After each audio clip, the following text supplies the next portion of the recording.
Hello everyone, welcome to PW only IAS. दोस्तों, आज का सेशन बहुत ज़्यादा इंपॉर्टेंट होने जा रहा है क्योंकि आज के सेशन के अंदर हम अप्रैल 2024 के जितने भी इंडियन इकोनॉमी के टॉपिक्स न्यूज़ में रहे हैं, उन सभी टॉपिक्स को आज हम डिस्कस कर लेंगे। अब ये जो टॉपिक्स हैं, इनका करंट एस्पेक्ट तो हमें समझना ही है।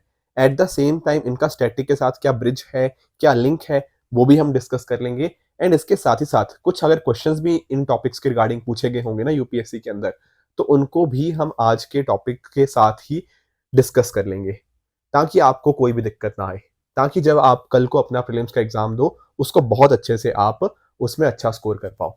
तो चलिए दोस्तों, स्टार्ट करते हैं हम अपना आज का सेशन। देखिए, आप जानते होंगे कि हमारे यहाँ ना एक मॉनेटरी पॉलिसी कमेटी आपको देखने को मिलती है। बिल्कुल सही बात है। इस मॉनेटरी पॉलिसी कमेटी का काम ये रहता है कि किस तरह से देश के अंदर जो इन्फ्लेशन है ना, उसको चेक में रखा जाए। कहने का अर्थ क्या है, इनको यहाँ पे ऐसा मैंडेट दिया हुआ है कि आपने कोशिश करनी है कि इन्फ्लेशन 4 ± 2%, यानी कि मिनिमम 2% एंड मैक्सिमम 6% आपने रखनी है। एंड कोशिश कीजिए उसको 4% के आसपास ही रखने की। ठीक है। अब ये 1% तो करता नहीं है। यहाँ पर इस कमेटी के अंदर होते हैं 6 लोग। इस 6 में से 3 लोग आते हैं आरबीआई की तरफ से एंड बाकी 3 सरकार के द्वारा नॉमिनेट किए जाते हैं। जो इन 3 मेंबर्स आते हैं आरबीआई की तरफ से, इनमें एक होते हैं आरबीआई के गवर्नर साहब। यही जो आरबीआई के गवर्नर साहब होते हैं ना, यही इस मॉनेटरी पॉलिसी कमेटी के चेयरमैन भी होते हैं। राइट। अब टेक्निकली इस मॉनेटरी पॉलिसी कमेटी को बोला गया है कि साल में कम से कम आपको 4 बार तो मिलना ही मिलना है। उससे ज्यादा भी मिल सकते हो, but you have to meet a minimum of 4 times in a year. Normally क्या होता है, नॉर्मली ये हर 2-2 महीने बाद मिलते रहते हैं। तो इस तरह से नॉर्मली ये 6 बार मिल लेते हैं। वैसे जो लिखा गया है वो ये लिखा गया है कि कम से कम 4 बार तो मिलना ही मिलना है। एंड जब ये ऐसे मिलते हैं, फिर ये डिसाइड करते हैं कि भैया रेपो रेट कितना रखना चाहिए। रेपो रेट आप जानते होंगे, बेसिकली वो रेट जिस रेट के ऊपर आपका रिजर्व बैंक ऑफ इंडिया पैसा लेंड करता है आपके बैंकों को, वो रेट को हम बोलते हैं रेपो रेट। सही बात है सर। अब आप नोटिस कीजिए, जब भी ये मॉनेटरी पॉलिसी कमेटी की मीटिंग हुई, उसमें ये तय किया जाएगा कि किस रेट के ऊपर आरबीआई पैसा लेंड करेगा आपके बैंकों को। अब क्योंकि 6 लोग होते हैं, तो इस तरह से इनके बीच में होती है क्या, वोटिंग। वोटिंग के हिसाब से तय किया जाता है कि कौन फेवर में है, कौन अगेंस्ट में है, कौन कह रहा है कि रेपो रेट बढ़ना चाहिए, कम होना चाहिए या उतना ही रहना चाहिए। तो इस तरह वोटिंग के माध्यम से यहाँ पे चीजें डिसाइड करी जाती हैं। जिसकी मेजोरिटी आ गई, अकॉर्डिंगली उस हिसाब से रेपो रेट को जो भी चेंज करना होगा वो किया जा सकता है। अब हुआ ये है कि अभी अगर हम बात करें, कई बार इस पर्टिकुलर कमेटी ने ना, कई बार क्या होता है, कई बार इसमें क्या हो जाती है, एक टाई हो जाता है कि 3 फेवर में है, 3 अगेंस्ट में है। ऐसे केस के अंदर आपके जो आरबीआई गवर्नर होते हैं, उनके पास होता है कास्टिंग वोट, यानी कि वो दोबारा से वोट डालेंगे एंड जो भी फिर वो तय करेंगे अकॉर्डिंगली मान लिया जाता है। राइट। तो अभी इस बार क्या हुआ है ना, जो रेपो रेट हमें देखने को मिला, वहां पर आरबीआई या rather I should say monetary policy committee, उन्होंने ये तय किया है कि हम ये रेपो रेट जो है, इसको अभी 6.5% पर ही रखेंगे। ना ही उन्होंने रेपो रेट को बढ़ाया, ना ही उन्होंने रेपो रेट को कम किया, उतना ही रखा गया। अगर हम बात करते हैं, देखो 2020 की, जब कोविड-19 पेंडेमिक आया था, उस समय आरबीआई ने रेपो रेट को कम किया था। क्यों? वो इसलिए ताकि कहीं ना कहीं बैंकिंग लिक्विडिटी को हम बढ़ा पाए, इकोनॉमिक ग्रोथ को बढ़ा पाए। बट बाद में जब 2021 के बाद से हमें कहीं ना कहीं इन्फ्लेशन, महंगाई बढ़ती हुई देखने को मिली है, उस समय रेपो रेट को आरबीआई ने क्या कर दिया था, इंक्रीज कर दिया था, ताकि एक तरह से इन्फ्लेशन को कंट्रोल किया जा पाए। अभी पिछले लगभग 1.25 साल से ये आपको 6.5% पर ही देखने को मिल जाएगा। ना आरबीआई इसको बढ़ा रही है, ना इसको कम कर रही है, वो उतना ही रख रही है। अब आप सोचेंगे सर ऐसा क्यों? देखो, आरबीआई का भी मानना है कि देखो, वैसे तो हमने इन्फ्लेशन को धीरे धीरे हम कम कर रहे हैं, पर अभी भी इन्फ्लेशन ना, जो आने वाले समय के अंदर ऐसा बताया जा रहा है कि 4.5% के आसपास या उससे भी ऊपर रह सकता है। तो हमें हालांकि आने वाले समय पता लगेगा कि इन्फ्लेशन कहाँ को जा रहा है, पर अभी के लिए ऐसा हम मान के चल रहे हैं कि थोड़ा सा अभी हम और कंट्रोल कर सकते हैं इन्फ्लेशन को। तो अभी के लिए आरबीआई ने डिसाइड नहीं किया है कम करने का, पर ऐसा माना जा रहा है कि आने वाले फ्यूचर्स के अंदर एक्सपेक्टेड ये है कि हो सकता है अगर इन्फ्लेशन और भी हमारा कंट्रोल में आए, तो उस हिसाब से हम एक्सपेक्ट करेंगे कि शायद फ्यूचर की जो मीटिंग्स होंगी वहां पर रेपो रेट को कम भी किया जा सकता है। साथ ही साथ आरबीआई ने यह भी बताया कि इस बार का जो मतलब फाइनेंशियल ईयर 2025 की अगर हम बात करें, यहाँ पर हमारी इकोनॉमी लगभग 7% से ग्रो होगी। ठीक है। तो इस तरह से आप नोटिस करोगे जैसे जैसे आपके रेपो रेट में बदलाव आते हैं, उसके हिसाब से कहीं ना कहीं लोगों ने जो अपने डिपॉजिट्स करवाए होते हैं उसके ऊपर उनको कितना इंटरेस्ट मिलेगा, या फिर एट द सेम टाइम उन्होंने जो लोन वगैरह लिया हुआ है उसके ऊपर उनको कितना इंटरेस्ट चार्ज किया जाएगा, ये सारे कहीं ना कहीं डायमेंशंस जो हैं वो रेपो रेट के साथ लिंक करते हैं। दोस्तों आगे चलें उससे पहले एक छोटी सी इन्फॉर्मेशन है। हमारा जो देखो, आप जानते होंगे यूपीएससी के साथ कुछ ऐसे बच्चे भी हैं जो बीपीएससी बिहार पीसीएस की तैयारी करते हैं बेसिकली। तो उन सब बच्चों के लिए हमारा जो पट्टा सेंटर है वहां पर 8 अप्रैल 2024 से बीपीएससी हिंदी का बैच स्टार्ट हो रहा है, एंड इसके साथ ही साथ 15 अप्रैल 2024 से बीपीएससी इंग्लिश का बैच स्टार्ट हो रहा है इन पटना। अब ध्यान रखिएगा, ये पर्टिकुलर आपका जो बैच है इसके अंदर इंश्योर किया जाएगा कि बहुत अच्छे से आपको 71st बीपीएससी की तैयारी करवाई जाए, जिसके माध्यम से आपके सारे एस्पेक्ट्स यहाँ पे कवर किए जाएंगे। नीचे कमेंट्स के अंदर मैंने एक लिंक को पिन कर दिया है जहां पर एक गूगल फॉर्म आपको देखने को मिल जाएगा। आप जाइए उस फॉर्म को फिल कीजिए, आपको हमारी टीम बहुत अच्छे से गाइड कर देगी किस तरह से ये प्रोग्राम आपको हेल्प करेगा। इसके साथ ही अगर आपका कोई भी कंसर्न हो, कुछ भी डाउट हो, तो आप हमें इस नंबर 9920613613 पे कांटेक्ट भी कर सकते हैं। नेक्स्ट चलते हैं अगले टॉपिक की तरफ, that is excise duty on industrial alcohol. अब इसको समझते हैं।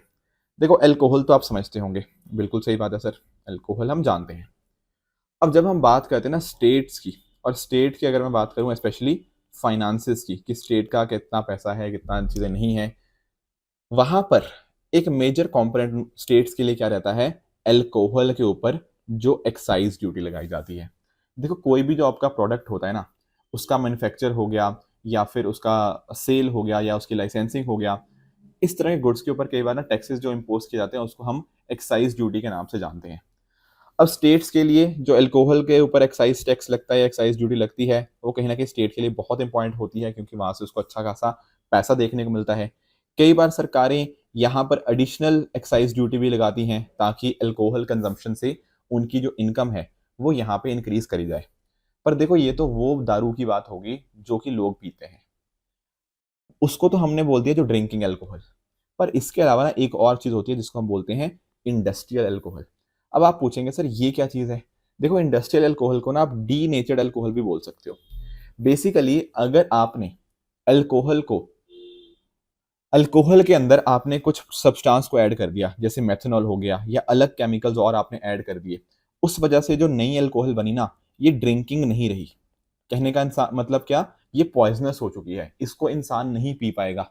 वो वाली अल्कोहल को हम बोलते हैं डी नेचर्ड अल्कोहल या फिर इंडस्ट्रियल अल्कोहल। बेसिकली ये आप कंज्यूम नहीं कर सकते, आपके लिए मतलब ये नहीं होती इंसान के पीने के लिए। ठीक है, तो इस तरह से फर्क होता है। पर आप सोचेंगे सर एक बात तो चलो समझ आई, ये पीने वाली अल्कोहल तो चलो ठीक है, पर ये जो इंडस्ट्रियल अल्कोहल है इसको क्यों बनाया जाता है, इसका क्या यूजेज है। देखो बिल्कुल इसके भी अलग अलग यूजेज हैं। फॉर एग्जाम्पल आपके पेंट्स में हो गया, आपके कोटिंग्स वार्निशर्स, इसमें एज अ सॉल्वेंट की तरह इसको यूज करते हैं। बायोफ्यूल प्रोडक्शन के अंदर इसको यूज किया जाता है। बहुत सारे फार्मास्यूटिकल मेडिसिन के अंदर इसको यूज किया जाता है। केमिकल रिएक्शंस के अंदर इसको यूज किया जाता है। आपके डिफरेंट डिफरेंट इंडस्ट्रीज के अंदर एज अ रॉ मटेरियल की तरह इसको यूज किया जाता है। तो एक्चुअल में ना इसकी बहुत सारी इंडस्ट्रियल एप्लीकेशन है, कहीं ना कहीं इसी वजह से इसको हम इंडस्ट्रियल अल्कोहल के नाम से भी जानते हैं। तो ध्यान रखना, ड्रिंकिंग अल्कोहल और आपकी जो डी नेचर्ड अल्कोहल होती है इनमें कुछ फर्क होता है, जैसा मैंने आपको समझा दिया। ड्रिंकिंग वाली अल्कोहल इंसान पी सकता है, पर अगर ये डी नेचर्ड अल्कोहल या इंडस्ट्रियल अल्कोहल को पीने की कोशिश करेगा उससे उस इंसान की डेथ भी हो सकती है। तो देयर इज अ डिफरेंस, जैसा मैंने आपको कहा था, यहाँ पर कुछ एडिटिव्स कुछ डी नेचुरेंट्स ऐड हो जाते हैं जिसकी वजह से पॉइजनस हो जाता है। ज़्यादा एडिटिव्स होते हैं, मेथनॉल वगैरह हो गया इसमें होता है, एंड अकॉर्डिंगली आप यहाँ पे नोटिस कर सकते हो। बाकी इसकी जो स्मेल वगैरह होती है ना, वो भी काफ़ी कड़वी होती है, मतलब काफ़ी स्मेल काफ़ी ख़राब होती है, और टेस्ट इसका काफ़ी कड़वा होता है और काफ़ी जहरीला भी होता है। काफ़ी सारे लोगों की इस वजह से डेथ भी हो जाती है। अब आपके दिमाग में आएगा सर हम इसको डिस्कस क्यों कर रहे हैं, ये नहीं आपने बताया। देखो बताता हूँ, एक्चुअल में क्या है, आपकी ना सुप्रीम कोर्ट के अंदर डिस्कशन हो रही है इस चीज़ के ऊपर। क्या मतलब, डिस्कशन ये हो रही है कि क्या स्टेट्स के पास ये अथॉरिटी है कि वो इंडस्ट्रियल अल्कोहल के ऊपर भी आपकी एक्साइज ड्यूटी लगा पाए। क्योंकि नॉर्मल अल्कोहल का तो मैंने आपको बता दिया, जो ड्रिंकिंग अल्कोहल होती है एब्सोल्यूट अल्कोहल, कि वहां पर तो क्या होता है, वहां पर तो स्टेट्स आपकी फाइनेंसिस को बढ़ाने के लिए एक्साइज ड्यूटी टैक्स लगाती है। पर क्या ऐसी एक्साइज ड्यूटी इंडस्ट्रियल अल्कोहल पर लगाने का हक क्या राज्य सरकारों का है या नहीं है, ये हियरिंग चल रही है सुप्रीम कोर्ट के अंदर। अगर हम थोड़ा लीगल फ्रेमवर्क की बात करें तो आप नोटिस कर पाओगे कि यहाँ पर ना हमारे पास एक स्टेट लिस्ट के अंदर एंट्री 8 है, वहां पर बात किया गया है कि स्टेट्स के पास पावर होती है इंटॉक्सिकेटिंग लिक्विड्स जो होती हैं, जो भी पीने वाली शराब होती है, उसके रिगार्डिंग उसके मैन्युफैक्चर वगैरह के ऊपर, उनके सारी चीज़ों के ऊपर इस तरह से वो लेजिस्लेट कर पाए। ठीक है, पर क्योंकि ये इंडस्ट्री के अंदर आती है तो एक्चुअल में यूनियन लिस्ट की एंट्री नंबर 52 वहां पे यूनियन के पास इसका कंट्रोल दे देती है। एंट्री 33 आपकी जो कि कॉन्करेंट लिस्ट के अंतर्गत आती है, वहां पर बात करी गई है कि कुछ ऐसी इंडस्ट्रीज होंगी जहां पे दोनों रोल प्ले करेंगी, स्टेट भी और यूनियन भी। तो इस वजह से थोड़ा ऐसा मुद्दा है जहां पे थोड़ा कहीं ना कहीं क्लैरिटी नहीं है, तो सुप्रीम कोर्ट आने वाले दिनों के अंदर इसके ऊपर क्लैरिटी दे सकता है। बाकी आप जानते होंगे जो मुद्दा कहीं ना कहीं कॉन्करेंट लिस्ट के अंदर होता है वहां पर स्टेट्स भी और सेंटर भी दोनों उसके ऊपर कानून बना सकते हैं, पर अगर कोई सेंट्रल लॉ एग्जिस्ट करता है तो वहां पर स्टेट्स उसको कॉन्ट्राडिक्ट नहीं कर सकते। ये पॉलिटी का जो टॉपिक था, जो कि आपका लीगल फ्रेमवर्क का, ये आप समझ गए होंगे। एंड इकोनॉमी पर्सपेक्टिव से जो मैंने चीजें आपसे डिस्कस करी थी, एक्साइज ड्यूटी एंड बाकी चीजें, आई होप वो भी आप अकॉर्डिंगली समझ गए होंगे। नेक्स्ट बढ़ते हैं अगले टॉपिक की तरफ, दैट इज स्कोर्स 2.0। अब ये क्या चीज है, देखो एक्चुअली मैं आपको समझाता हूँ। यहाँ पे स्कोर्स की एक बार फुल फॉर्म समझो। एस से आ गया आपका सेबी, ठीक है ना। सीओ से आता है आपका कंप्लेंट, आर ई से आपका रिड्रेसल, और एस से आपका सिस्टम। क्या मतलब है आप इस चीज का, देखो दरअसल में पता क्या हुआ है, सेबी ने ना एक पोर्टल बनाया है, ठीक है। मान लीजिए आपकी कुछ शिकायतें हैं, आप क्या हो, एक इन्वेस्टर हो, आपकी कुछ शिकायतें थी, तो वो शिकायतों को आप कहाँ पे लॉन्च करोगे। फिर मान लो शिकायत आपकी आ गई, तो उस शिकायत का फॉलोअप भी तो लेना है कि भाई कुछ एक्शन हुआ मेरी शिकायत के ऊपर या नहीं हुआ, उसके स्टेटस को भी तो ट्रैक करना है। तो एक्चुअल में ना इन्वेस्टर की कोई भी शिकायत हो, मान लो किसी कंपनी के रिगार्डिंग जो कि लिस्टेड कंपनी है, अगर उसके रिगार्डिंग कुछ शिकायत रहती है और कंपनी मान लीजिए आपकी बात सुनी नहीं रही, तो आप कहीं ना कहीं जा सकते हो सेबी के पास। सेबी के पास कैसे जाओगे, इस पोर्टल के माध्यम से, स्कोर्स 2.0। एक्चुअल में क्या था, पहले एक इनका वर्जन था तो वो स्कोर्स कहलाता था, स्कोर्स 1.0 कहला सकते हो।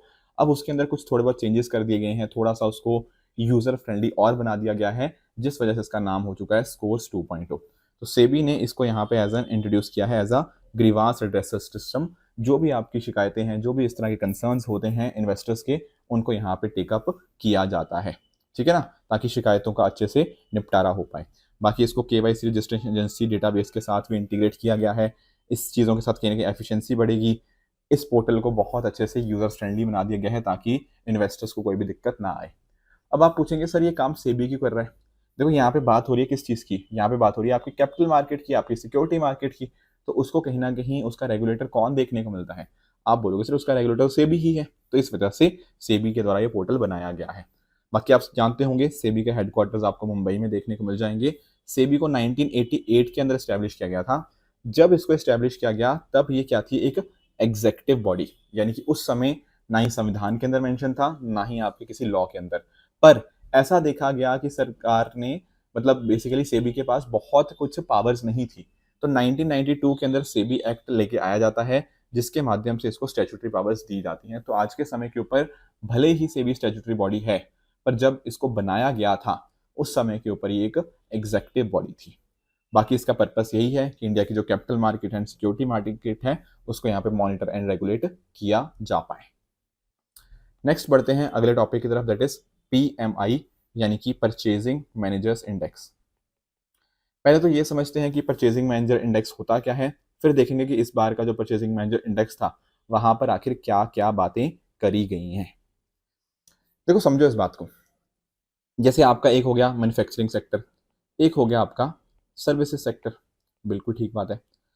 अब यहाँ पर ना आप एक बात नोटिस करना चाहोगे कि जो आपके मैनेजर्स होते हैं वो एक आइडिया दे सकते हैं कि हमारा कोई भी सेक्टर, चाहे मैन्युफैक्चरिंग हो या सर्विस सेक्टर हो, वो किस डायरेक्शन में जा रहा है। तो एक्चुअल में होता पता क्या है, हमारे पास एक एंटिटी है S&P ग्लोबल। एक्चुअली कई बार जगह ना आपको ये जगह, इसकी जगह IHS मार्केट भी देखने को मिल जाएगा।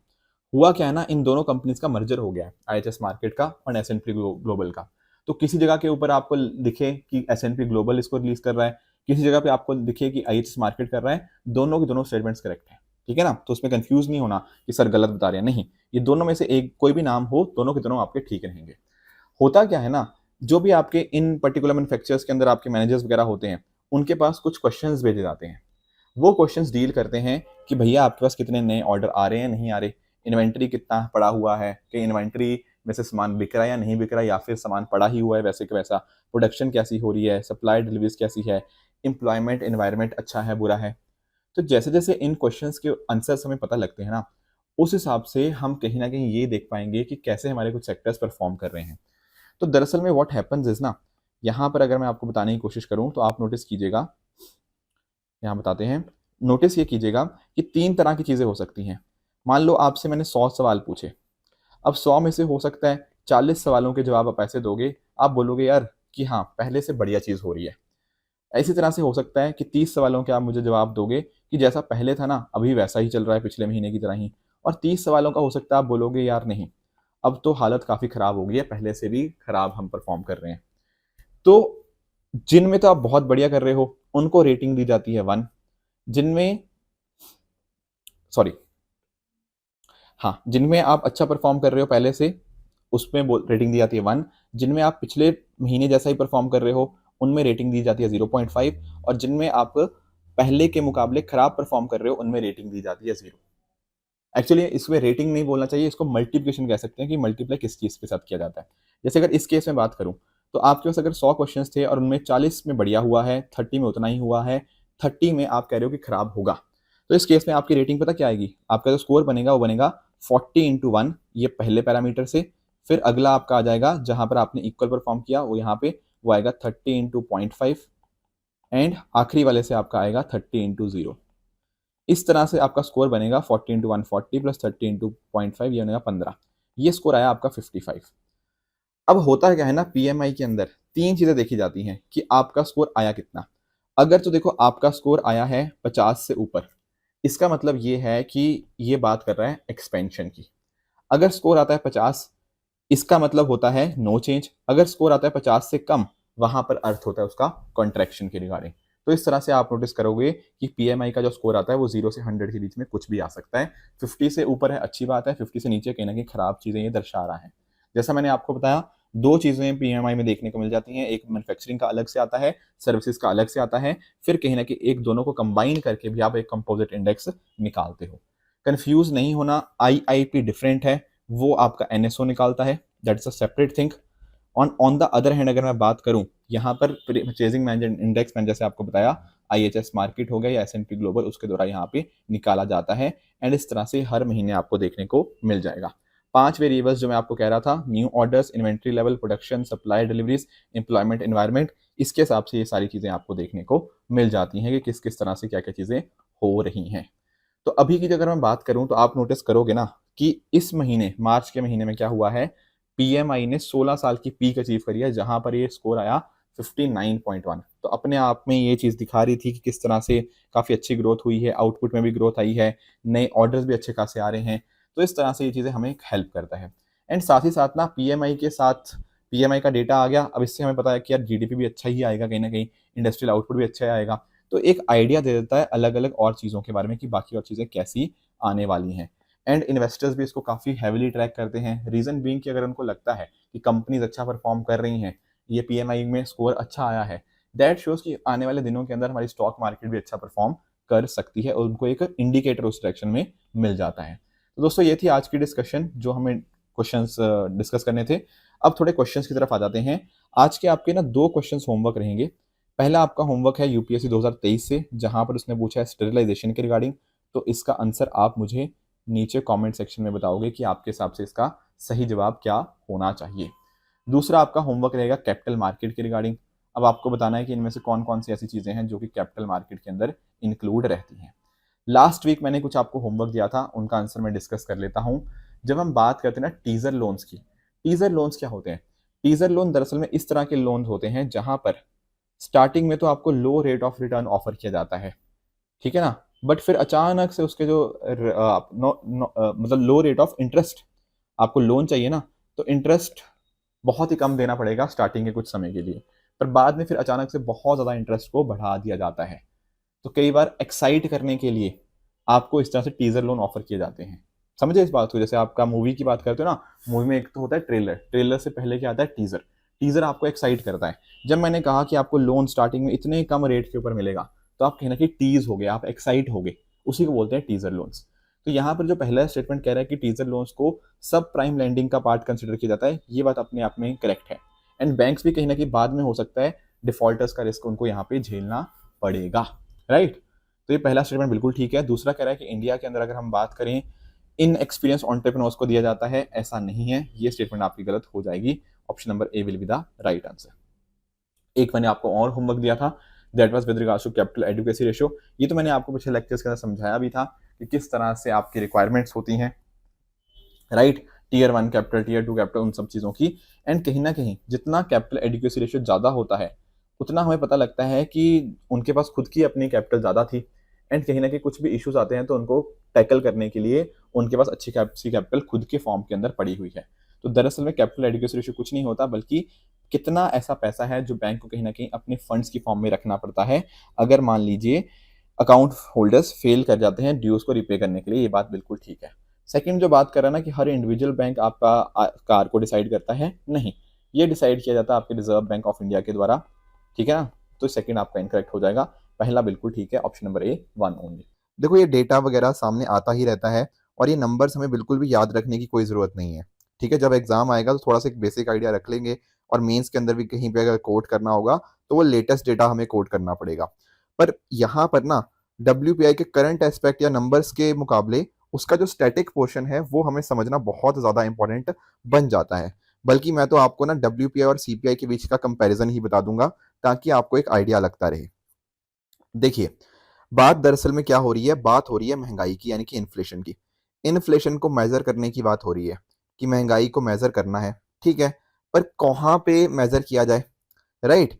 क्या हम चाहते हैं कि कस्टमर या कंज्यूमर लेवल के ऊपर इसको महंगाई को मेजर करना है, या फिर ऑन द अदर हैंड हमें होलसेल लेवल के ऊपर देखना है। क्योंकि आप नोटिस करो ना, जब हम बात करते हैं एक पूरी चेन की, सप्लाई चेन की, तो आप नोटिस कर रहे हो कि एक तो चलो हमारे पास हो गया मैन्युफैक्चरर जिसने सामान को बनाया, फिर कहीं ना कहीं वो जाता है आपके होलसेलर लेवल के ऊपर, राइट। फिर जाता है वो आपके रिटेलर के ऊपर जो दुकान होती है आपकी, एंड लास्टली आप जाते हो आपके कस्टमर या कंज्यूमर के ऊपर आप जा सकते हो। अब अगर तो हम देखते हैं कि महंगाई का किस तरह से लेवल बदल रहा है एट द कंज्यूमर लेवल, तो हम थोड़ा CPI की तरफ देखने लग जाते हैं, कंज्यूमर प्राइस इंडेक्स की तरफ। एंड सिमिलरली होलसेल लेवल के ऊपर जो बल्क के ऊपर चीज़ें बिक रही हैं या फिर ट्रेड हो रही हैं, उनको अगर हम प्राइसेस के अंदर बदलाव को देखेंगे तो वो हमें होलसेल प्राइस इंडेक्स बता देगा। तो पहला बदलाव क्या है दोनों के अंदर, पहला चेंज क्या है कि WPI की बात करें तो it measures change in price of goods sold and traded in bulk by wholesale business. Whereas on the other hand जब हम बात करते हैं कंज्यूमर प्राइस इंडेक्स की, यहाँ बात करी जाती है किसकी, आपके रिटेल बायर के पर्सपेक्टिव से प्राइस चेंज को समझा जाता है। साथ में ही आपकी जो ministry of commerce and industry होती है वो यहाँ पर WPI को निकालती है। एंड अगर मैं आपको थोड़ा और इसके डिटेल में बताऊं तो ministry of commerce and industry के अंदर ना आप जानते हो डिफरेंट डिफरेंट डिपार्टमेंट्स हैं। उनमें से एक डिपार्टमेंट है DPIIT, that is department for promotion of industry and internal trade. इसके अंतर्गत ऑफिस ऑफ इकोनॉमिक एडवाइजर जो आता है वो यहाँ पर WPI को रिलीज करता है। ऑन द अदर हैंड जब मैं बात करता हूँ CPI की, तो यहाँ पर हमें NSO यानी कि नेशनल स्टैटिस्टिकल ऑफिस इसको रिलीज करता हुआ देखने को मिल जाएगा। 2011-12 is the base year for WPI, on the other hand 2012 is the base year for CPI। साथ में जैसे मैंने आपको बताया ही क्या क्या चेंजेस ये देखते हैं वो सारी चीजें हमने डिस्कस कर लिया। और जब हम बात करते हैं ना RBI आज के समय क्या यूज करता है इन्फ्लेशन का measure, that is with regards to आपका CPI या फिर रिटेल इन्फ्लेशन। ये चीज भी आपको पता होनी चाहिए क्योंकि UPSC ने इसके रिगार्डिंग पहले भी क्वेश्चन पूछे हुए हैं हमसे। थोड़ा और चलते हैं। अब आप जानते होंगे कि देखो WPI बास्केट के अंदर पहली बात तो सिर्फ और सिर्फ गुड्स को कंसीडर किया जाता है, सर्विसेज यहाँ पे एक्सक्लूड कर दी जाती है, this does not include services. तो बेसिक प्राइस देखे जाते हैं, टैक्सेस हो गया या बाकी और चीजें इनके अंदर अकाउंट में नहीं ली जाती। और क्या क्या कंपोनेंट्स होते हैं WPI बास्केट के, एक तो आपका हो गया मैन्युफैक्चर्ड प्रोडक्ट्स जिसकी सबसे ज्यादा इंपॉर्टेंस है लगभग 65%। उसके बाद दूसरे नंबर के ऊपर आपके प्राइमरी आर्टिकल आ जाते हैं एंड फिर लास्ट में आ जाता है आपका फ्यूल एंड पावर। तो ये जो नंबर हमें WPI इन्फ्लेशन बढ़ती है इसके पीछे बहुत सारे कारण हो सकते हैं। देखो मेजर चीज तो जैसे मैं आपको बताता हूँ ना कि कोई भी चीज का दाम बढ़ता है कहीं ना कहीं उसके साथ जो लिंक्ड होता है वो होता है सप्लाई और डिमांड का मसला। किसी चीज़ की क्या सप्लाई है, उसकी डिमांड कैसे है, उस हिसाब से उस चीज़ों का बदलाव, उसके दाम ऊपर नीचे हो सकते हैं। सिमिलरली आपकी सरकार की जो पॉलिसीज़ होती हैं, उसके हिसाब से भी चेंजेस आ सकते हैं। इसके साथ ही साथ मान लो किसी चीज़ को बनाने की जो प्रोडक्शन कॉस्ट है, वो इंक्रीज़ हो जाना। एक्सचेंज रेट फ्लक्चुएशन, किसी कैंडिडेट ने मेरे से पिछले वीक भी ये पूछा था कि सर एक्सचेंज रेट फ्लक्चुएशन का इन्फ्लेशन के साथ क्या लिंक हो सकता है? देखो लिंक बहुत ही सिंपल सा है। मान लो आप बाहर से दूसरी कंट्री से कुछ क्रूड ऑयल मंगा रहे हो, राइट? अब अगर मान लो ये क्रूड ऑयल महंगा हो जाता है, तो उसका कहीं ना कहीं इम्पैक्ट क्या हमारी इकोनॉमी के ऊपर नहीं आएगा? बिल्कुल आएगा। एंड साथ ही साथ अगर मान लो आपकी फ्लक्चुएशन आती रहती है, $1 आपका कितने का आता है, क्या 80 का है या 100 का है, जैसे जैसे मान लो ये अगर मान लो रुपया आपका डेप्रिशिएट करता जाएगा, तो उस केस में we need to pay more in order to get the same amount of whatever we are importing. तो उस केस में भी क्या होता है, एक्सचेंज रेट फ्लक्चुएशन का आपकी महंगाई के ऊपर इम्पैक्ट आता ही है। बाकी इसके अलावा भी देखो नेचुरल डिजास्टर होना या और भी बहुत सारे कारण आप यहाँ पे पढ़ सकते हो, जिनकी वजह से WPI के अंदर हमें बदलाव देखने को मिल सकता है। तो ये कुछ पॉइंटर्स थे with regards to wholesale price index जो आपको पता होने चाहिए। अब इसको देखो बहुत सारे आपके पॉलिसी मेकर्स, बिजनेसमैन, इन्वेस्टर्स काफ़ी क्लोजली देखते रहते हैं कि ताकि पता लगता रहे कि महंगाई कैसे कैसे चीज़ें बदल रही हैं at the wholesale level and इसका ओवरऑल इकोनॉमी के ऊपर क्या इम्पैक्ट हमें देखने को मिल सकता है। जैसे फॉर एग्जांपल अगर मान लीजिए ये महंगाई ज़्यादा है, तो इसका मतलब क्या है, कहीं ना कहीं इंटरेस्ट रेट वहाँ पे ज़्यादा होंगे। इंटरेस्ट रेट ज़्यादा होंगे तो लोगों के हाथ में पैसा मुश्किल से आएगा, उनके हाथ में उतना पैसा नहीं होगा एंड जिस वजह से वो कहीं ना कहीं खर्च करने से चीज़ों को डरेंगे एंड जिस वजह से क्या होता है, हमारी जो इकोनॉमिक ग्रोथ होती है वो एक डिक्रीज देखने को मिल जाती है। साथ में जैसे मैं आपको बता भी रहा था, परचेजिंग पावर कंज्यूमर्स की थोड़ी कम हो जाती है, एक्सपोर्ट्स हमारे कम कॉम्पिटिटिव हो सकते हैं, क्योंकि आप जानते हो अगर महंगाई ज़्यादा होगी तो उस वजह से क्या होगा, हमारे प्रोडक्ट्स महंगे हो जाएंगे। महंगे हो जाएंगे तो इंटरनेशनल मार्केट के अंदर महंगे प्रोडक्ट्स शायद कोई खरीदेगा नहीं, जिस वजह से हमारे एक्सपोर्ट्स का हमें लॉस हो सकता है। तो इस तरह से आप नोटिस कर सकते हो कि WPI का हमारा जानना हमारे लिए डेफिनेटली काफ़ी ज़्यादा इंपॉर्टेंट बन जाता है। दोस्तों काफ़ी लोग मेरे से पूछते हैं कि सर आपके इस पर्टिकुलर इनिशिएटिव की हमें PDF कहाँ पे मिल सकती है? तो देखो हमारा जो टेलीग्राम चैनल है ऋषभ शर्मा सर PW, इसके अंदर मैं इसकी PDF आपको प्रोवाइड कर दूंगा। और भी बहुत इंपॉर्टेंट जो कंटेंट होता है या कुछ आपके लिए कुछ और मटेरियल होता है, वो यहाँ पर मैं इस टेलीग्राम चैनल पे भी आपके साथ शेयर करता रहता हूँ, तो आप डेफिनेटली इसको ज्वाइन कर सकते हैं। दोस्तों नेक्स्ट चलते हैं अगले टॉपिक की तरफ, दैट इज SFB यानी कि स्मॉल फाइनेंस बैंक। देखो अभी क्या हुआ था ना, कुछ स्मॉल फाइनेंस बैंक्स के द्वारा RBI के सामने एक रिक्वेस्ट रखी गई कि सर जैसे ये हमारे नाम में स्मॉल फाइनेंस आता है ना, आप इस स्मॉल फाइनेंस को हटा दीजिए। जैसे यहाँ पे AU स्मॉल फाइनेंस बैंक लिखा हुआ है, तो इनकी रिक्वेस्ट थी कि भैया हमारा नाम AU बैंक ही कर दो, ये स्मॉल फाइनेंस बीच में से हटा दो। पर RBI ने क्या किया, RBI ने इस रिक्वेस्ट को मना कर दिया है, RBI ने इस रिक्वेस्ट को टर्न डाउन कर दिया है। तो थोड़ा सा हमें स्मॉल फाइनेंस बैंक्स के बारे में पढ़ना चाहिए कि व्हाट एग्जैक्टली आर SFBs। देखो अगर मैं थोड़ा इसकी हिस्ट्री में जाऊं ना, तो 2009 के अंदर एक रिपोर्ट आई थी 100 स्मॉल स्टेप्स। ठीक है, दरअसल में डॉक्टर रघुराम राजन कमेटी, जो कि बाद में डॉक्टर रघुराम राजन बाद में RBI के गवर्नर भी बने, उनकी अध्यक्षता के अंदर एक फाइनेंशियल सेक्टर रिफॉर्म्स करके एक कमेटी बनी थी। उन्होंने यहाँ पे रिकमेंड की थी कि हमारे पास ना यहाँ पे इस तरह से स्मॉल फाइनेंस बैंक्स होने चाहिए। अब काम क्या होता है इन बैंक्स का, देखो ये स्पेशलाइज्ड बैंक्स होते हैं, होते बाकी बैंक्स की तरह ही हैं, पर यहाँ पे नोटिस करो कि इनका जो पर्पस रहता है ना, वो मेजर फोकस रहता है कि जो आपके अंडर सर्व्ड है और अनसर्व्ड पॉपुलेशन सेगमेंट्स हैं, जैसे मान लो छोटे बिजनेस यूनिट हो गया, माइक्रो स्मॉल बिजनेस हो गया, अनऑर्गेनाइज सेक्टर एंटिटीज हो गया, उनकी नीड्स को कहीं ना कहीं अच्छे से मीट किया जा पाए, उस वजह से स्मॉल फाइनेंस बैंक्स को स्टार्ट करने का यहाँ पे कोशिश थी। Plus at the same time आप जानते होंगे फाइनेंशियल इंक्लूजन हो गया, उसके अंदर ये मदद करते हैं, आपके छोटे किसानों को मदद करते हैं, आपके छोटे एंटरप्राइज हो गया, अनऑर्गेनाइज सेक्टर, उनको डिफरेंट डिफरेंट तरह की मदद करती है। अब इंपॉर्टेंट चीज आपको ध्यान में रखनी है कि मेजर फोकस इनका डेफिनेटली इस चीज के ऊपर है, पर ऐसा नहीं है कि बस इतना ही काम है, नहीं, इनके कहीं ना कहीं जो फंक्शन है वो सभी सेक्टर्स के अक्रॉस एक्सटेंड होते हैं, पर इनका मेजर फोकस आपका फाइनेंशियल इंक्लूजन और जो बाकी चीजें मैंने आपको बताई उसके रिगार्डिंग रहता है। इसके प्रमोटर्स की अगर हम बात करें तो इंडिविजुअल्स, कॉर्पोरेशन, ट्रस्ट, सोसाइटीज, सब यहाँ पे इसके प्रमोटर हो सकते हैं। लीगल स्ट्रक्चर जो है वो आप जानते हो कि इसको सुपरवाइज कौन करता है, RBI एक्ट ऑफ 1934 के अंदर, एंड कहीं ना कहीं ये formed under the banking regulation act के अंदर लाइसेंसिंग इनको यहाँ पे दी जाती है।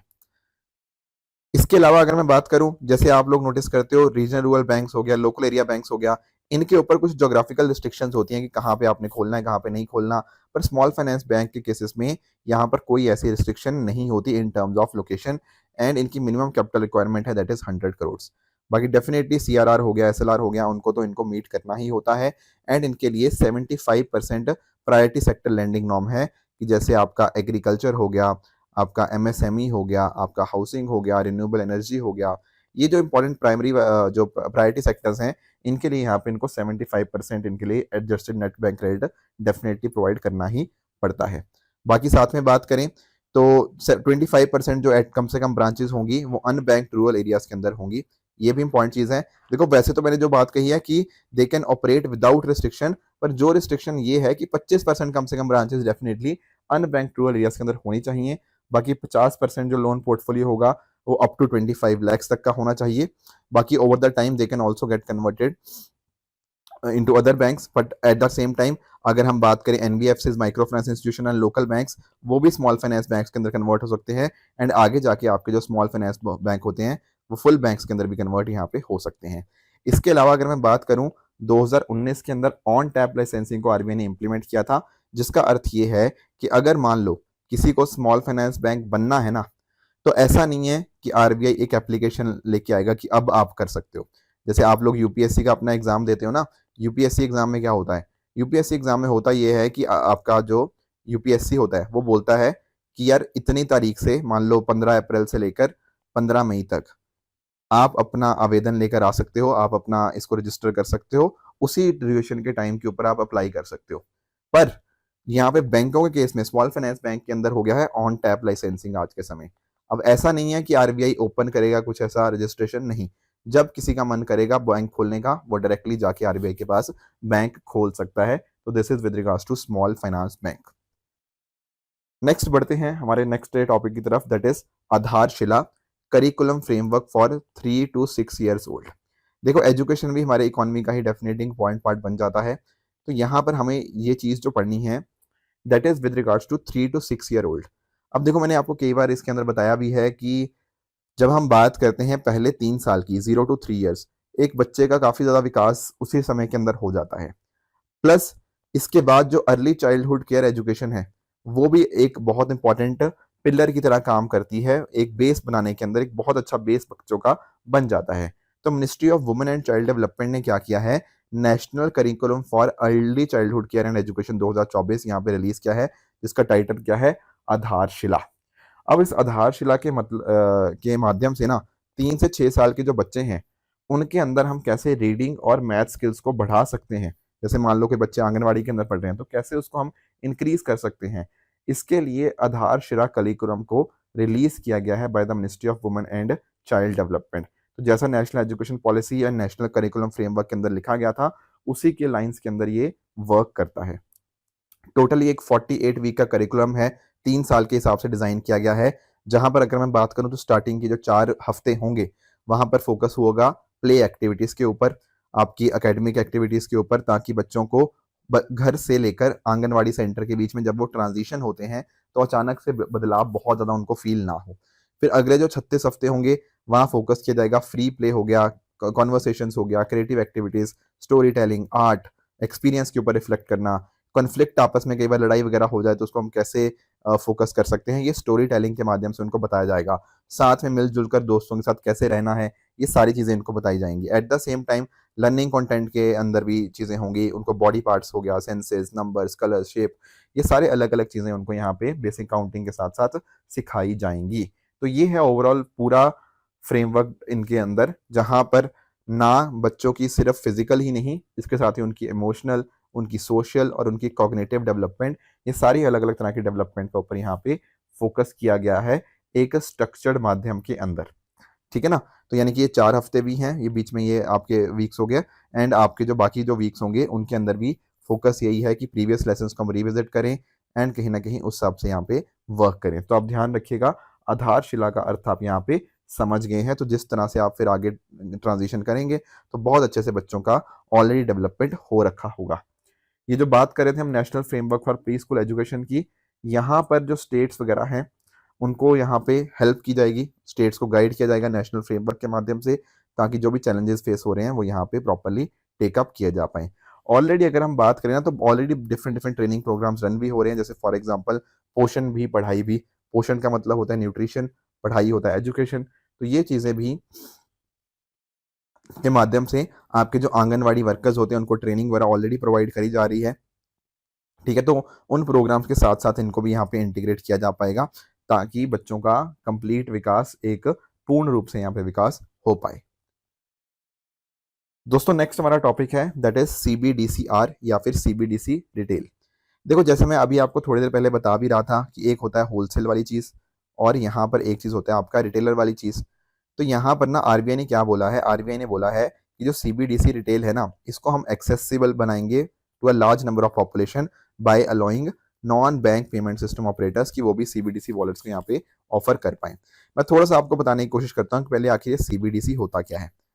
देखो, आप लोगों ने क्रिप्टो करेंसीज के बारे में सुना हुआ है। बिल्कुल सर, क्रिप्टो करेंसी के बारे में हम जानते हैं। क्रिप्टो करेंसी जैसे आपका बिटकॉइन हो गया, राइट। अब देखो, बिटकॉइन वगैरह के पीछे आप जानते होंगे कि बहुत आपका अलग अलग तरह की टेक्नोलॉजी आपको देखने को मिल जाती है। ब्लॉकचेन टेक्नोलॉजी भी आपको इसके तरफ से मतलब यूजेजेस का देखने को मिल जाता है। Plus at the same time ये डिसेंट्रलाइज्ड होती है, इसके ऊपर किसी सिंगल पार्टी का कंट्रोल नहीं होता। पर eight the same time bitcoin के रिगार्डिंग बहुत सारे इश्यूज भी हैं, जैसे बिटकॉइन बहुत ज़्यादा वोलेटाइल है, एंड क्योंकि इसका ऊपर कोई कंट्रोल नहीं होता, ये काफ़ी अनोनिमस हो जाता है, तो काफ़ी गलत गलत पर्पसेस के लिए इसको यूज़ किया जाता है। पर अगर आप एक चीज़ नोटिस करो, अगर यही सारे इश्यूज को हम सॉल्व करने की कोशिश करें, आप पूछेंगे सर वो कैसे? अगर मान लीजिए सेंट्रल बैंक ही इसकी वैल्यू को यहाँ पे फिक्स करे, एंड कहीं ना कहीं कंट्री की जो भी फिएट करेंसी है, जैसे इंडिया में रुपी है, उसके इक्वलेंट हम कर दिया जाए, तो इसी चीज़ को हम क्या बोल देंगे? इस चीज़ को बोल देंगे हम CBDC, central bank digital currency. ध्यान में रखने वाली बात यह है कि इसको इशू कौन करेगा? अरे नाम में ही जब सेंट्रल बैंक आ गया, तो इसको इशू कोई और नहीं बल्कि कंट्री का सेंट्रल बैंक ही यहाँ पे इशू करता है। ठीक है, तो ये चीज़ें आपको पता होनी चाहिए। तो ई रुपी मैंने आपको यहाँ पे समझा दिया।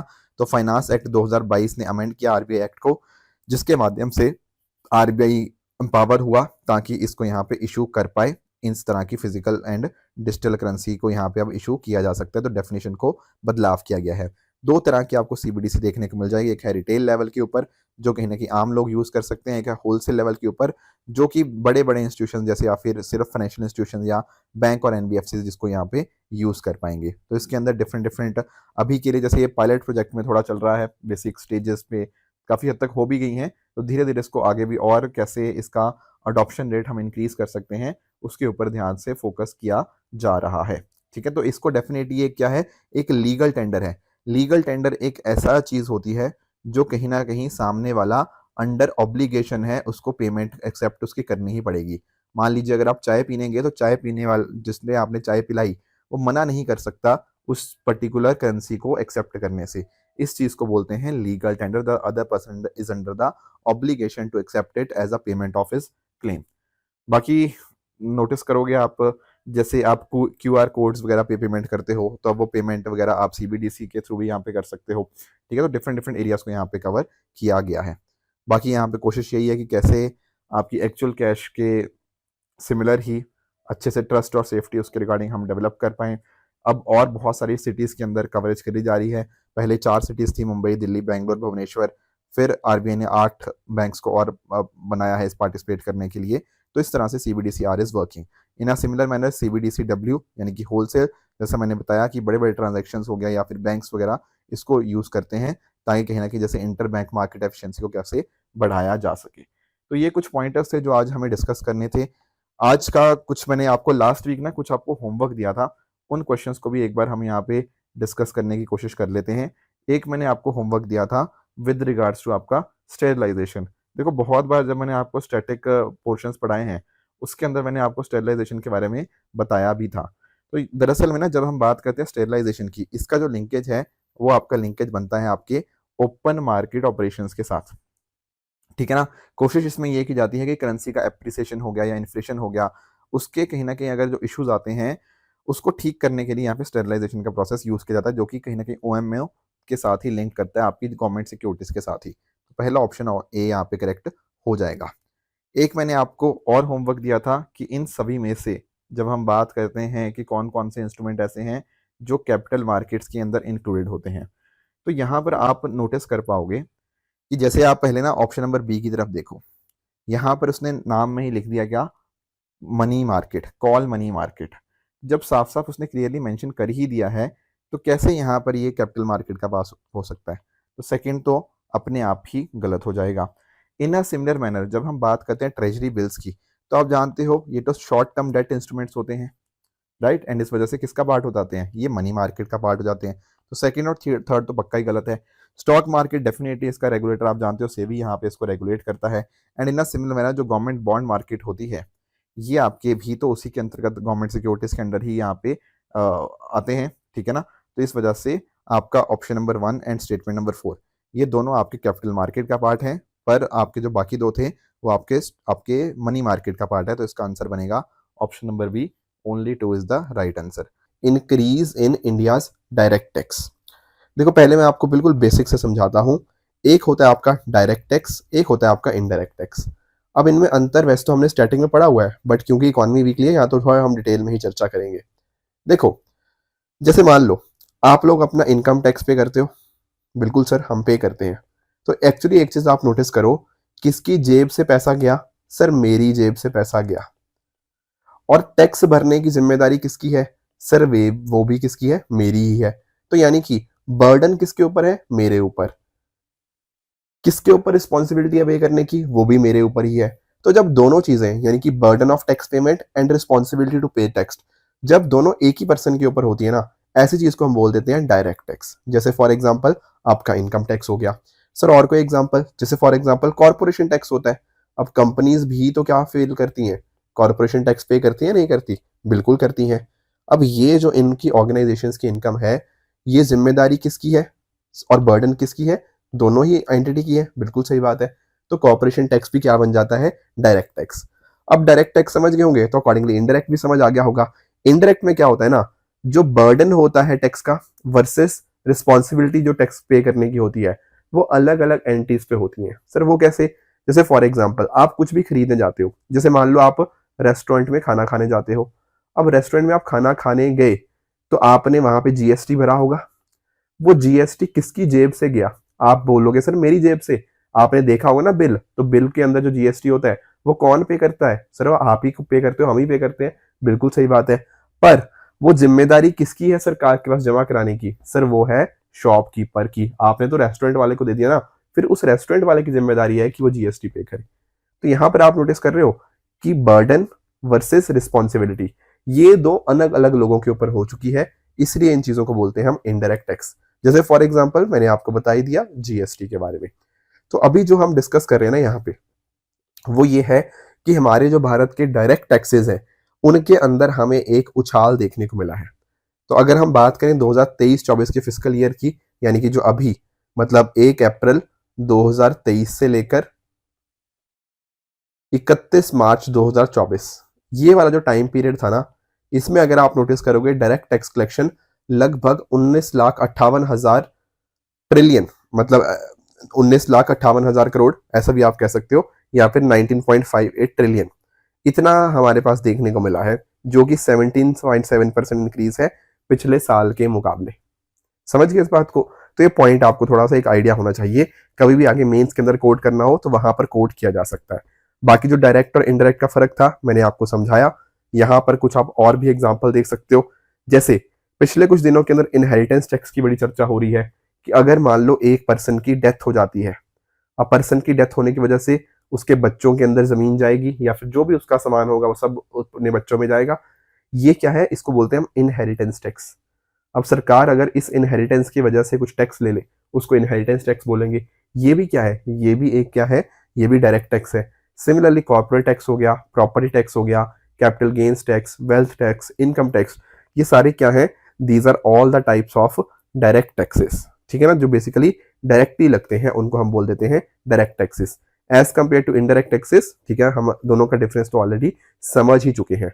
अब आप लोग मुझे एक बात बताओ, क्या डायरेक्ट टैक्स अगर ज्यादा हो वो एक अच्छी बात है, या इनडायरेक्ट टैक्स ज्यादा हो वो एक अच्छी बात है?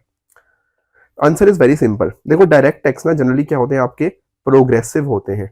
प्रोग्रेसिव का मतलब क्या होता है, प्रोग्रेसिव का अर्थ ये है कि जैसे जैसे आपकी इनकम बढ़ती है ना, उस हिसाब से ज़्यादा परसेंटेज टैक्स आपको देना पड़ता है। फॉर एग्जाम्पल, मान लो आप कमाते हो साल का 5 लाख रुपए, तो आपके ऊपर कुछ भी टैक्स नहीं लगेगा। मान लो आप साल का कमाते हो 20 लाख रुपए, तो आपके ऊपर कुछ परसेंटेज टैक्स लगेगा। पर मान लो एक कोई कमाता है साल का 10 करोड़ रुपए, इसके ऊपर जो परसेंटेज टैक्स लगेगा ना, वो अपने आप में बहुत ज्यादा होगा। समझे इस बात को?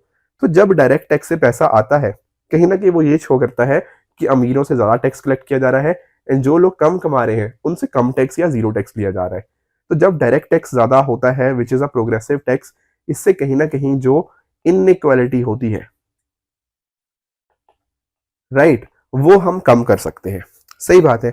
ऑन द अदर हैंड, जब मैं बात करता हूँ इनडायरेक्ट टैक्स की, अब यहां पर आप एक चीज समझो। मान लो आप रेस्टोरेंट में खाना खाने जाते हो, राइट, वो इनडायरेक्ट टैक्स था, जीएसटी हमने देखा, बिल्कुल सही बात है। अब चाहे खाना आप खाओ, चाहे खाना मैं खाऊं, चाहे खाना मुकेश अंबानी जी या फिर अडानी जी खाएं, सबके ऊपर तो सेम परसेंटेज टैक्स लगा। बिल्कुल सही बात है। तो एक्चुअल में ना इनडायरेक्ट टैक्सेस क्या होते हैं, रिग्रेसिव इन नेचर होते हैं। अब जब हर बंदा सेम कहीं ना कहीं टैक्स दे रहा है, उससे ये कैसे इंश्योर हो पाएगा कि गरीब इंसान की गरीबी दूर हो जाए, राइट? तो दीज आर द डिफरेंसेस जो आपको बेसिक पता होने चाहिए, और मैंने आपको एग्जांपल्स के थ्रू ये सारी चीजें बता भी दी हैं। एंड देखो, सरकार की काफी सारी कोशिशें रही हैं जिसके माध्यम से डायरेक्ट टैक्स के इनिशिएटिव्स लिए गए हैं।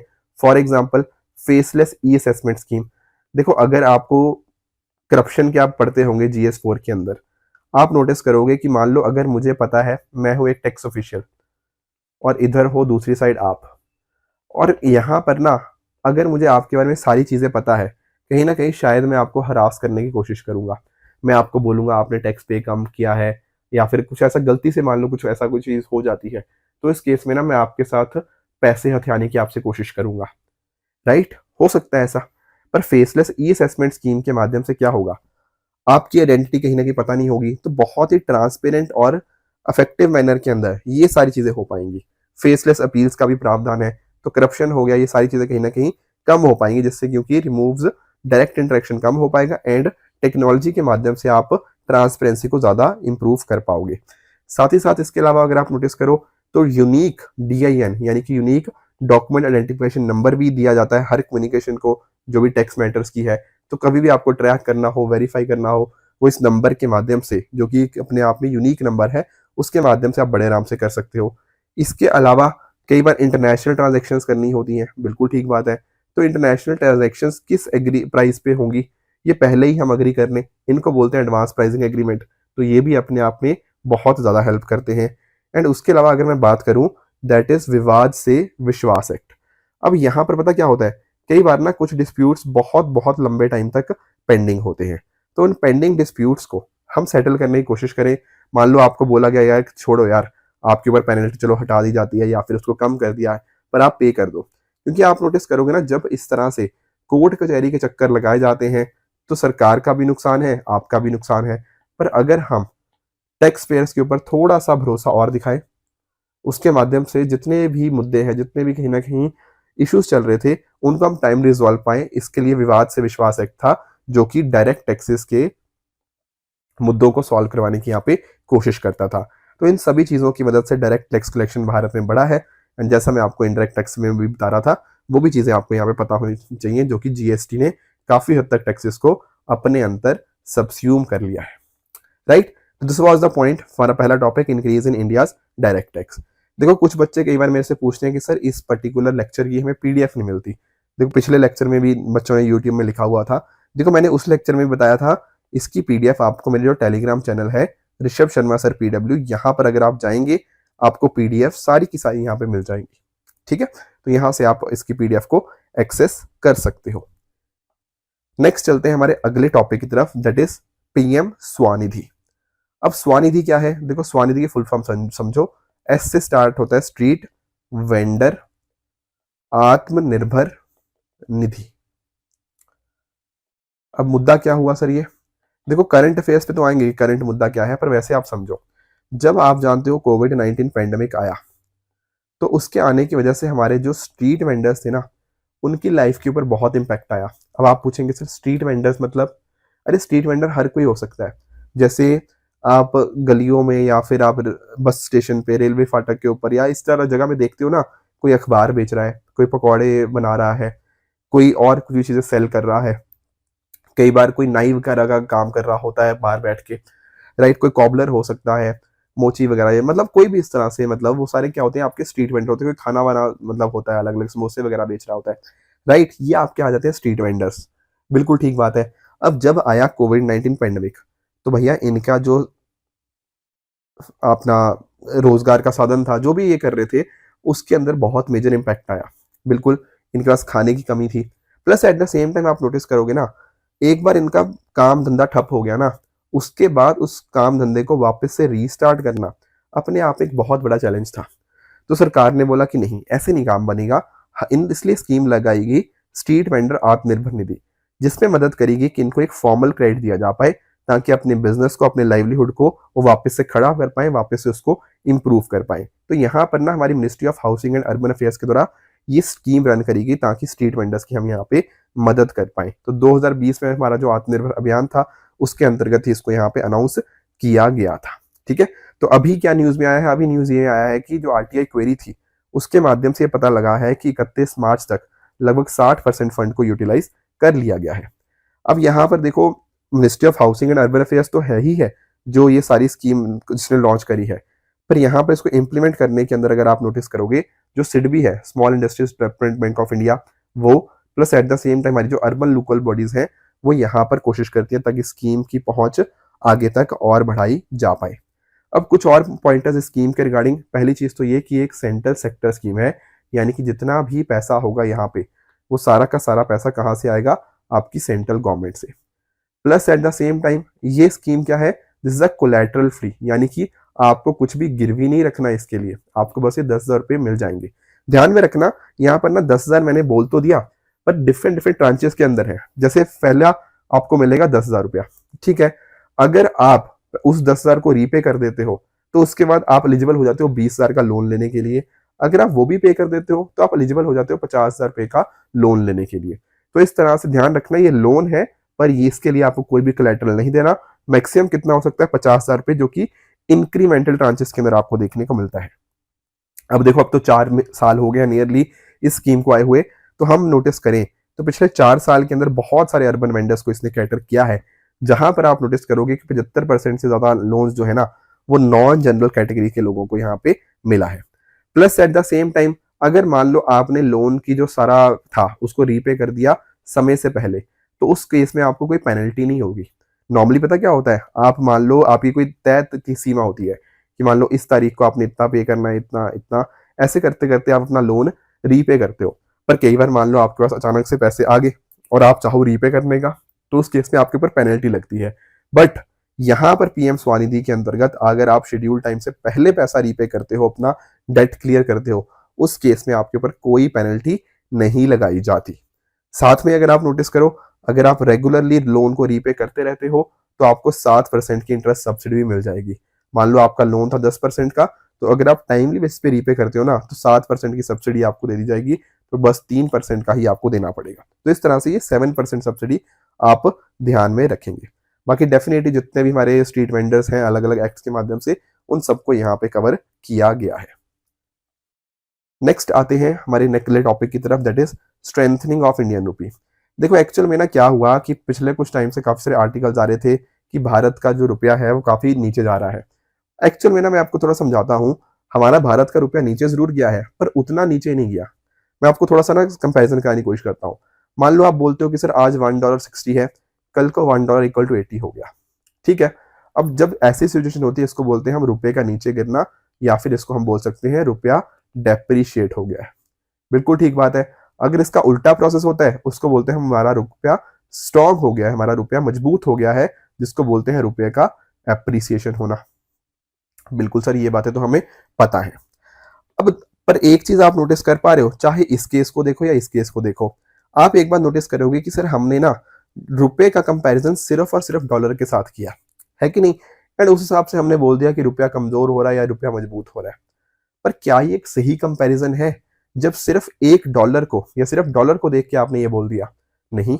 आप बोलोगे सर डॉलर को ही क्यों देख रहे हैं, हम यूरो के साथ भी चेक करेंगे, हम चाइनीज युआन के साथ भी चेक करेंगे, ब्रिटिश पाउंड के साथ भी चेक करो, जापानीज येन के साथ भी चेक करो, हांगकांग डॉलर के साथ भी चेक करो। फिर हमें एक अच्छा खासा आइडिया मिल पाएगा कि एक्चुअल में रुपया ऊपर जा रहा है नीचे जा रहा है।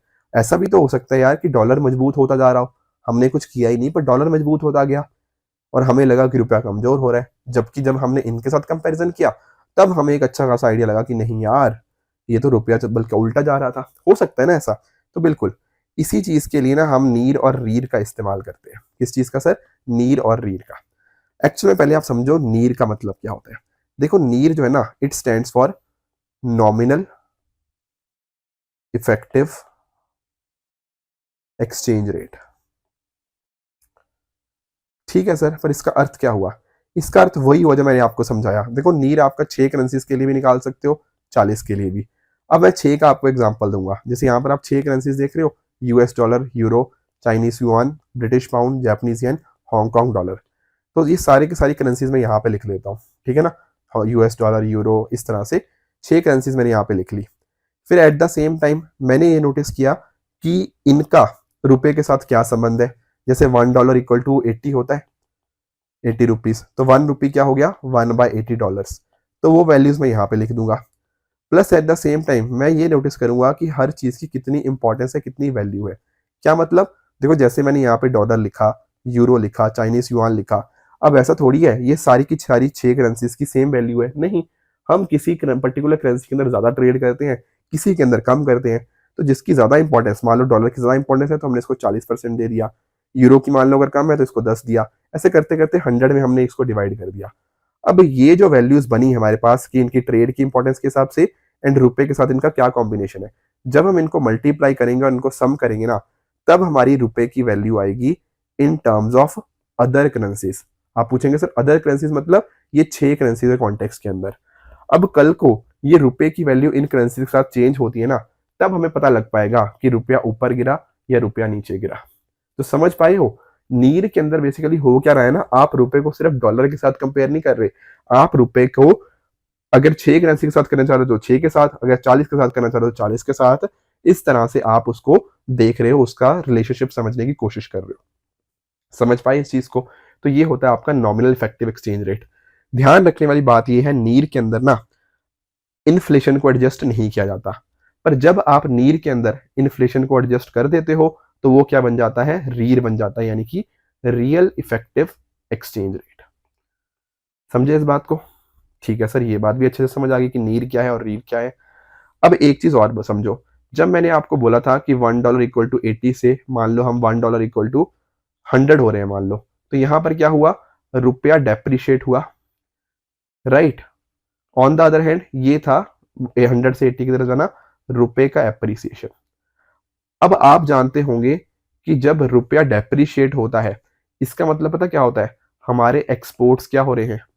हमारे एक्सपोर्ट्स कॉम्पिटिटिव हो रहे हैं, हमारे एक्सपोर्ट सस्ते हो रहे हैं, एंड कहीं ना कहीं एक्सपोर्टर्स यहाँ पे खुश हो जाते हैं। ऑन द अदर हैंड जब हम बात करते हैं रुपए की एप्रिसिएशन की, इसका बिल्कुल उल्टा सिनेरियो देखने को मिलता है, जो कि हमने कई बार पढ़ा भी हुआ है, right. In a similar manner जब हम बात करते हैं नीर की या फिर रीर की, अगर तो मानो ये दोनों क्या हो रहे हैं, अगर मानो इनमें इंक्रीज देखने को मिल रहा है, अगर इनमें इंक्रीज है इसका मतलब क्या हो रहा है? एप्रिसिएशन हो रहा है रुपए का। इन अ सिमिलर मैनर अगर ये मान लो नीर और रीर क्या हो रहे हैं? नीचे आ रहे हैं, डिक्रीज हो रहे हैं, इसका मतलब क्या है? कि रुपए का डेप्रिसिएशन हो रहा है। तो ध्यान रखिएगा, increase in REER results into loss of trade competitiveness, क्योंकि आप जानते हो जब रीर बढ़ रहा है इसका मतलब रुपया एप्रिशिएट हो रहा है, एंड जो कि कहीं ना कहीं आपके ट्रेड के लिए अच्छी बात नहीं है, क्योंकि उससे आपके जो इंपोर्ट्स हैं, ठीक है, जो एक्सपोर्ट्स हैं उनमें एक गिरावट देखने को मिल सकती है। तो ये पॉइंटर्स थे जो आपको नीर, रीर और रुपए के बारे में पता होने चाहिए। नेक्स्ट हम अपने अगले टॉपिक की तरफ बढ़ते हैं, GFCF। What is GFCF? Gross fixed capital formation. देखो अभी जो न्यूज आ रही है ना उसमें ये बात करी गई है कि अगर हम बात करते हैं private gross fixed capital formation की, वो ज्यादा तेजी से आगे नहीं बढ़ पा रहा। अब आप पूछेंगे सर पहले GFCF तो समझा दो। हाँ बिल्कुल समझा देते हैं।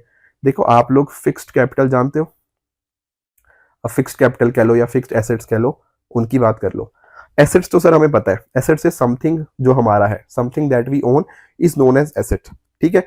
अब एसेट हम जानते भी हैं सर, एसेट हमारे टेंजिबल हो सकते हैं जिनको हम टच कर सकते हैं, जैसे फॉर एग्जाम्पल बताओ टेंजिबल एसेट्स के, जैसे आपकी बिल्डिंग्स, आपकी मशीन्स, बहुत सारी ऐसी चीजें हो सकती हैं, राइट, ये टेंजिबल।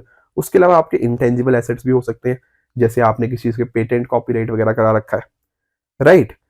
अब जो फिक्स्ड एसेट्स या फिर कैपिटल होते हैं ना, वो इन्हीं टेंजिबल या इनटेंजिबल एसेट्स को कहा जाता है, जो कि कहीं ना कहीं प्रोडक्शन प्रोसेस से यहाँ पे बनते हैं, ठीक है। बेसिकली टेंजिबल और intangible assets used repeatedly for more than 1 year, ये भी आपको ध्यान में रखना है कि बार बार यूज हो रहे हैं and they are being used for more than 1 year. अब मुझे आप बताओ, आपके पास अगर पैसा आया, या तो आप उससे कंजम्पशन कर लोगे, है ना, या तो खर्चा पानी कर लोगे उसका, या फिर आप कहीं ना कहीं उसको इन्वेस्ट कर पाओगे। एंड अकॉर्डिंगली वही जो आप कहीं ना कहीं इन्वेस्टमेंट कर रहे हो, एडिशन कर रहे हो फिक्स कैपिटल की, उसी ग्रोथ को क्या बोलते हैं, उसी ग्रोथ को हम बोलते हैं GFCF, gross fixed capital formation. अब अगर ये प्राइवेट सेक्टर करता है उसको प्राइवेट जीएफसीएफ बोल देंगे, अगर ये हमारा सरकार करता है उसको बोल देंगे गवर्नमेंट इन्वेस्टमेंट या जीएफसीएफ। अगर देखो हम बात करते हैं ना सरकार की, तो सरकार के द्वारा तो जीएफसीएफ अच्छे से हो रहा है, पर ऑन द अदर हैंड जो अभी यहाँ पे रिपोर्ट बता रही है वो ये बता रही है कि प्राइवेट इन्वेस्टमेंट अकॉर्डिंगली ज्यादा अच्छे से वर्क नहीं कर पा रहा, प्राइवेट सेक्टर ज्यादा विलिंग नहीं है इन्वेस्ट करने के लिए। तो private gross fixed capital formation वो वाली चीज हमारे सामने रख के बता देता है। अगर आप नोटिस करोगे डेवलप्ड कंट्रीज जैसे यूएस वगैरह की, वहां पर अच्छा खासा फिक्स्ड कैपिटल पर कैपिटा देखने को मिल जाएगा। इंडिया के अंदर अभी कंपैरेटिवली नंबर कम है, हालांकि हमने पिछले 7-8 साल में काफी बढ़ोतरी करी है। पहले 32 लाख करोड़ था, अब कहीं ना कहीं 54 लाख करोड़ देखने को मिलता है, पर अभी भी हम बात करें बाकी डेवलप्ड कंट्रीज के मुकाबले, हम काफी अभी भी पीछे रह जाते हैं। क्योंकि आप नोटिस करो, अगर आपको कहीं ना कहीं अपने फ्यूचर को और बढ़िया करना है, तो इट इज इंपॉर्टेंट कि हम इस सेक्टर में काम करें, and accordingly goods and services का आउटपुट बढ़ेगा, हमारी इकोनॉमिक ग्रोथ बढ़िया होगी, लिविंग स्टैंडर्ड्स हमारे अकॉर्डिंगली बढ़ पाएंगे। जैसे जैसे कैपिटल फॉर्मेशन के अंदर एक इंक्रीज देखने को मिलता है, इसका मतलब यही होता है कि आपका जो इंफ्रास्ट्रक्चर, आपकी इंडस्ट्री, आपके पब्लिक गुड्स, इनके अंदर आप एक अच्छा खासा इन्वेस्टमेंट कर रहे हो। तो these are some things which you must be aware. बाकी मैंने यहाँ पे आपके लिए डेटा डाल दिया है, थोड़ा बहुत आप बेसिक आइडिया रख सकते हो, अदरवाइज इतनी ज्यादा इंपॉर्टेंट है नहीं, एक basic idea should be enough. अब आपका आज का जो होमवर्क रहेगा ना, पहला क्वेश्चन आपका रहेगा ये, बहुत बच्चे कह रहे थे सर नीर रीर का फर्क समझा दो, मैंने आपको आज समझा दिया है। अब आपसे ये क्वेश्चन नंबर 1 जो आपको मैं होमवर्क के तौर पे दे रहा हूँ, इसका आंसर आप मुझे नीचे कमेंट्स में बता सकते हो। दूसरा आपका होमवर्क है ये कि डी वैल्यूएशन मान लो होती है एक करेंसी की, इसका अर्थ कहीं ना कहीं क्या निकलता है, राइट।